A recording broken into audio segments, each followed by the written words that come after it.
Well, I mean, it wasn't as bad as I was expecting it to be, but it's still not good. Now, this is directed by David Lowery, who also directed the 2016 remake of Pete's Dragon, and I was not a fan of that movie either. This is an example of fool me once, shame on you, fool me twice, shame on me. Because, once again, he has taken a story full of fun, magic, and whimsy, and then used his style to strip it down to be a drab, dull, pretty boring, and nearly lifeless interpretation. Honestly, this movie is not pretty to look at.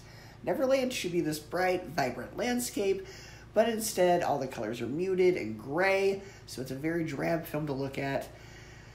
I will give it some credit, though. It does have great performances, particularly Jude Law is a delight as Captain Hook, and so is Jim Gaffigan as Mr. Smee. However, both the writing and tone of the film are a bit mixed. The film feels like it really can't decide what it wants to be. And quite frankly, the film actually bizarrely focuses more on Captain Hook and gives him a backstory to try to make him a sympathetic villain. And it doesn't work.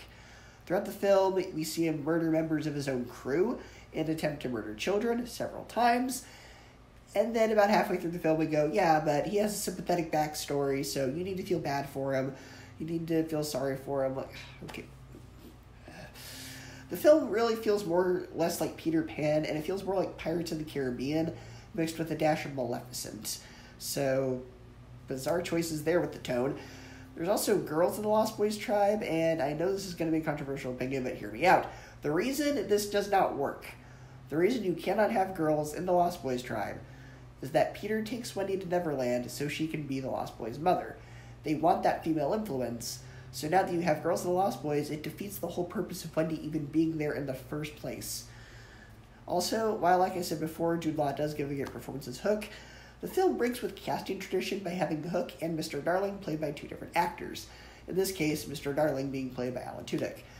Tinkerbell also is honestly kind of a bland character in this. What was entertaining about Tinkerbell in all the other versions was her sassy attitude. We get very little of that here, and she's frankly kind of boring. Now, I admire that unlike a lot of the other live-action Disney remakes lately, they were at least trying to do something different, but the choices they made are oddly bizarre. I know there are some people who appreciated this film, but it never landed for me.